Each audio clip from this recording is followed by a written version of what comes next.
¿Qué tal? Muy buenos días. Bienvenidos nuevamente a este episodio más de lectura, Mi primer millón.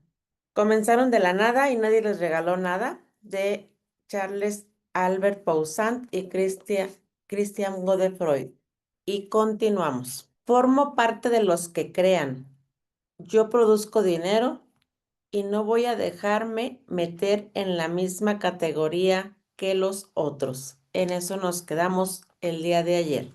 De vuelta en Chicago, Ray retomó sus actividades como vendedor de vasos de papel, campos de carreras, canchas de béisbol, zoológicos, playas, confiterías. Eran todos los lugares donde Kroc desplegaba su talento y su agudo sentido de iniciativa. De 1927 a 1937 recorrió todo Chicago, obteniendo nuevos territorios y aumentando sin cesar su cifra de ventas. Pero una mañana, su jefe lo convocó con urgencia a su oficina. Ray le dijo con aire confuso: Tengo una mala noticia. Las autoridades de la empresa han decidido reducir el 10% de salario de todos los empleados en vista de la situación que prevalece en todo el país. También a usted lo alcanza esa medida y debe adaptarse a estas nuevas directivas que creo serán de corta duración. Esta noticia fue un verdadero golpe para Ray. La, la disminución del sueldo le desagradaba, pero era sobre todo su orgullo el que estaba herido. Como su patrón, ¿Cómo su patrón podía tratarle de esa manera tan arbitraria al mejor vendedor de la compañía? Señor Clack, replicó Kroc, es inconcebible que se me ponga en la misma altura que a los que no contribuyen en mucho al progreso de la empresa. Yo formo parte de los que crean. Yo produzco dinero y no voy a dejarme meter en la misma categoría que los otros. Compréndame, no tengo elección. Esta medida debe aplicarse a todos sin excepción. Muy bien, yo formo parte de las excepciones y ya mismo le presento mi renuncia. Cuando Ray Kroc cerró la puerta tras de sí, Clark quedó estupefacto. Jamás había conocido a un hombre tan determinado, ni sin duda tampoco a un vendedor tan talentoso. El único problema era que acababa de perderlo. La esposa de Kroc le reprochó su gesto, pero él no quiso escuchar razones. Su obstinación rindió al fin sus frutos, pues su patrón no demoró en volver a llamarlo. Kroc aceptó enseguida el arreglo ventajoso que le ofrecieron, es decir, una cuenta de gastos que compensaría de algún modo la reducción del 10% en el sueldo, que no iba en contra de la política general de la compañía. No corría el riesgo de chocar con los otros empleados. Al salir de esa oficina, tuve la sensación de haber crecido en algunas pulgadas. Recuerda, Kroc, su imagen de sí mismo era alta. Había querido ceder un ápice y cosechó los frutos de su determinación. Estoy convencido de jugar a ganador. Estoy convencido de jugar a ganador. Poco después, en esa misma época, Ray Kroc conoció a Earl Prince, un ingeniero que se disponía a abrir una cadena de pequeñas heladerías llamadas Price Castle. Ray le proveía los vasitos de papel. Ray Kroc, los negocios nunca habían andado tan bien. En efecto, ya contaba con una docena de vendedores que trabajaban para él. Sin embargo, los altercados cada vez más frecuentes con su patrón, concernientes al futuro de la empresa y la manera de estimular a los vendedores, comenzaron a contrariarlo y a socavar su entusiasmo. De modo que Kroc no vaciló mucho cuando Earl Spence le propuso asociarse con él. Es cierto, sacrificaba una posición envidiable, pero enfrentaba el porvenir y nuevos desafíos. No tenía más de 35 años y olfateaba un buen negocio. Price acababa de crear el multimixer, suerte de batidora de leche de 6 paletas. Kroc se ocuparía de su comercialización del nuevo aparato y sería su agente exclusivo para todo el país, mientras que Price lo fabricaría. En cuanto a los beneficios, se los repartirían en partes iguales. El acuerdo no podía ser más equitativo. No era más que la primera etapa de mi lucha por construir un monumento personal al capitalismo. No era más que la primera etapa de mi lucha por construir un monumento personal al capitalismo. En 1936, Kroc comenzó su nueva sociedad y partió a la conquista de nuevos mercados llevando en mano una valija con muestras de multimixer,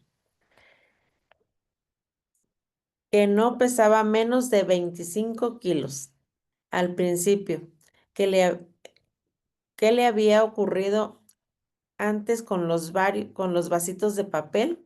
Las cosas no marchaban solas. Además, es lo que suele ocurrir en los negocios. De no ser así, todo el mundo sería millonario.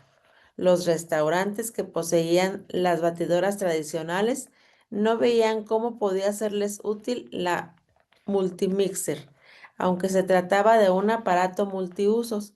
Además, la Segunda Guerra Mundial frenaba considerablemente los aprovisionamientos de cobre, metal que formaba parte de la máquina. Kroc tuvo que abandonar momentáneamente la venta de esos aparatos y consagrarse en cambio a la venta de leche en polvo malteada. Terminada la guerra, Kroc volvió de inmediato a las multimixer y muy pronto los negocios marcharon mejor que antes, sobre todo gracias a la aparición de nuevas cadenas de lecherías y heladerías, como la de Dairy Queen y de Einworth. Kroc no dejaba de buscar nuevos mercados. Asistía a todas las convenciones organizadas para los dueños de restaurantes y las asociaciones lecheras. En 1948 alcanzó la cifra récord de 8,000 multimixer vendidas. Ese récord no era más que el que de una etapa. En lo que a mí concierne, escribió, esa no era más que la fase de mi lucha por construir un monumento personal al capitalismo. Sin duda, los que sienten inhibiciones ante el dinero no tomarán a bien esta declaración estrepitosa. Usted va a comer la mejor hamburguesa de su vida. No tiene que esperar ni dar propina a los mozos. Ray Kroc contaba entre sus clientes a dos hermanos, los McDonald's, que trabajaban con 8 multimixers, lo cual era mucho para la época. Cada aparato podía preparar simultáneamente 6 milk cake. Esta cantidad de máquinas denotaba una clientela imponente. Acompañando a uno de sus representantes en un viaje a Los Ángeles, Ray Kroc vio operar por primera vez en la vida el restaurante de los hermanos McDonald's. Quedó muy impresionado. Su instinto le hizo olfatear un buen negocio. Empero quedó más impresionado por el aspecto modesto del edificio de los hermanos, cuyo nombre había de volverse tan célebre. Se trataba de una pequeña construcción octagonal en un terreno de 200 pies cuadrados formando por una esquina. En suma, un restaurancito al borde de la ruta como tantos otros. Pero se aproximaba la hora de la cena. Ray estacionó su coche cerca de la construcción para observar la actividad que ahí se desarrollaba.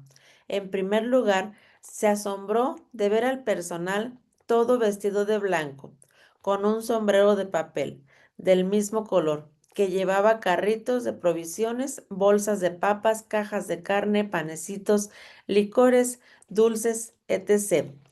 Un notable sentido de orden, disciplina y eficacia se desprendía en ese cuadro. Muy pronto, la playa de estacionamiento quedó repleto de coches y ya formaba una cola ante la caja. Clo- Croc, perplejo, se unió a esa fila que no dejaba de prolongarse. ¿Qué es lo que este lugar tiene de especial? Le preguntó a un hombre que esperaba delante de él. ¿Nunca ha comido aquí? No. Muy bien. Verá que aquí va a comer la mejor hamburguesa de su vida y no va a tener que esperar ni dar propina a los mozos. Al mediodía siguiente, Croc regresó al restaurante. Con la intención de conocer a los hermanos McDonald's, obtuvo una cita para esa misma tarde, resuelto a saber de ellos lo más posible. Se enteró de que Maurice y Richard McDonald's habían trabajado la década de los años 20 como peones en uno de los estudios cinematográficos de Hollywood hasta 1932, cuando decidieron montar su propio negocio y compraron un cine. No les fue muy bien y en el 37 los dos hermanos convencieron al propietario del terreno de Santa Anita de ayudarlos a construir un pequeño edificio del tipo drive-in. En esa época en California se observaba un nuevo fenómeno en materia de lugares para ir a comer. Los drive-in, suerte de restaurantes al borde de la ruta a donde se podía ir en auto y comer dentro de en la capital del cine. Este tipo de establecimientos surgía como hongos. Cientos de propietarios hasta tenían la extravagancia de tener camareras que circulaban en patines entre los autos, vestidas con ropas muy apetecibles. California era y es todavía la cuna de la cultura estadounidense. Ay, perdón.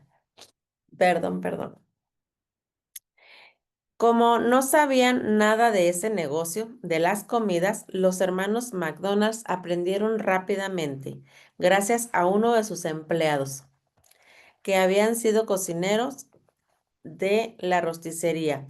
El establecimiento McDonald's era, a decir verdad, el prototipo de una legión que Ray habría de comercializar. El menú era limitado: hamburguesas, papas frías y bebidas gaseosas. Todo preparado en cadena.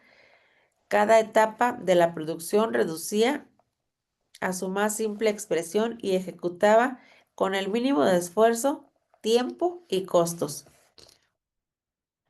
¿Por qué no yo? En el curso de la noche siguiente y ese encuentro decisivo, Ray Kroc en su habitación de hotel reflexionó en lo que había visto y oído durante ese día. Con respecto a esa noche, escribió: yo veía ya en mi mente cientos de restaurantes McDonald's instalados en todos los rincones del país. A la mañana, Kroc había concebido su plan de acción. Iría a ver a los hermanos McDonald's y les propondría abrir una cadena estable similares al suyo a través del país. Los hermanos McDonald's aumentarían sus beneficios y Kroc maximizaría su venta de multimixer. Ambas partes extraerían su ganancia. Por curioso que pueda parecer, era la mayor venta de multimixer lo primero que le interesó a Kroc en el negocio de los McDonald's. Ya tenemos bastante trabajo aquí, respondieron los hermanos a la proposición de Kroc. Además, eso nos ocasionaría muchas molestias, sobre todo no tenemos nadie a quien pedirle que se ocupe de todo eso. ¿Y por qué no podría ser yo? Lanzó Kroc de inmediato. En el avión que lo llevaba de vuelta a California, las azafatas no hubieran podido adivinar nunca que Ray Kroc, ese pasajero de aspecto común, diabético, que sufría artritis, amputado de la vesícula biliar y una parte de la glándula de tiroides, iba a convertirse en uno de los más poderosos magnates de los negocios de los restaurantes. Bien acomodado en un asiento, Kroc echó un vistazo a su valija y la miraba sin cesar, como si contuviera millones. En efecto, encerraba una verdadera mina de oro, un contrato recién firmado por la mano de los hermanos McDonald's. Ese contrato estipulaba que Ray Kroc tenía los derechos para la explotación de los restaurantes McDonald's a través de todos los Estados Unidos. La arquitectura de todas las construcciones debía ser idéntica, es decir, conforme a lo que acababa de concebir el arquitecto de los hermanos McDonald's. Además, el nombre McDonald's debía aparecer en cada edificio. Cada menú debía ser también igual a los demás establecimientos y cualquier nueva modificación de esas reglas debía ser previamente permitida por los hermanos McDonald's por una carta firmada por ellos. El contrato ofrecía a Kroc en el 1.9% de la facturación bruta de las concesiones, pero Kroc debía dar el 0.5 de esa cifra a los hermanos McDonald's. Además, el contrato preveía que Ray Kroc cobraría $950 por cada franquicia. Esta suma serviría para cubrir los gastos de Kroc. Cada licencia acordada a las concesionarios sería válida por un periodo de 20 años. El contrato que ligaba a Kroc con los hermanos McDonald's no era válido más que por un periodo de 10 años. Después se prolongó a 99 años. Tan pronto se encontró de vuelta en Chicago, Ray se ocupó de encontrar un terreno para la construcción del primer restaurante McDonald's. Con ayuda de un amigo, Art Jacobs, más tarde se convirtió en socio. Ray, con un terrenito que parecía colmar todas las condiciones, la mayoría de los amigos de Kroc creían que era una locura comprometerse en un negocio de hamburguesas de el 15 dólares, 15 dólares cada una. Solo Ed McClure, amigo de Kroc, le alentó y se interesó en el proyecto. Kroc no tuvo dificultad en convencerlo de aceptar la gerencia de su primer local. Fue así como en 1955, con los consejos de Harp Bender, el gerente de los hermanos McDonald's, Ray Kroc abrió el primer restaurante McDonald's en el medio oeste estadounidense. Empero la adaptación de una construcción estilo californiano tal como fuera diseñada por el arquitecto de los hermanos McDonald's. No se adecuaba mucho al medio oeste, pero todo el invierno Kroc se reunió más de una vez con Maurice y Richard para conversar sobre las modificaciones que hacían falta realizar a los locales. Según el medio geográfico, para los hermanos McDonald's se negaron a firmar la carta del acuerdo que estipulaba los contratos. La preparación de las papas fritas causaba muchos inconvenientes para Kroc, aunque había observado bien y se sabía de memoria el método de los hermanos McDonald's, no le llegaba a obtener el mismo gusto que tenían las maravillosas papas fritas que había comido en California. El éxito de la empresa dependía de la capacidad de ofrecer a clientes de restaurantes las mismas normas de calidad y sabor. Kroc resolvió finalmente el problema gracias a un sistema de ventilación instalado en el subsuelo del edificio, que aceleraba el proceso de maduración de las papas.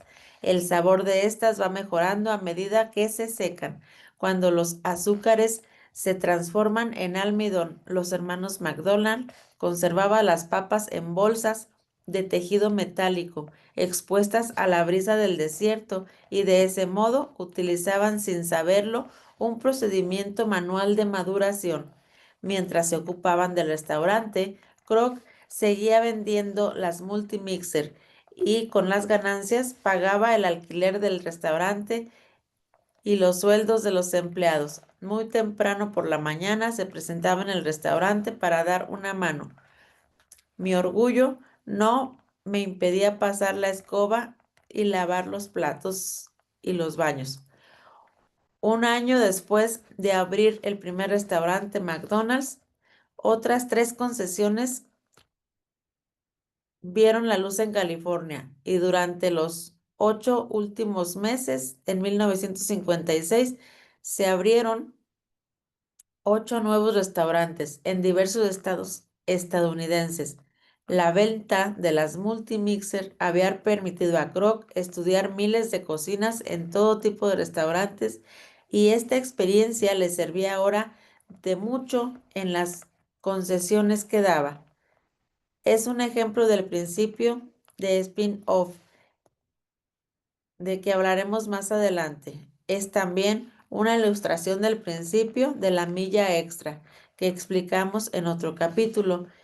Todos los esfuerzos invertidos por Ray Kroc en el curso de sus primeros años de vendedor le permitieron muy pronto acceder a una verdadera fortuna. Uno de los primeros objetivos de Ray Kroc en esa época era crear una red de restaurantes famosos por su calidad, su limpieza y su buen servicio. Calidad, servicio, limpieza y precio.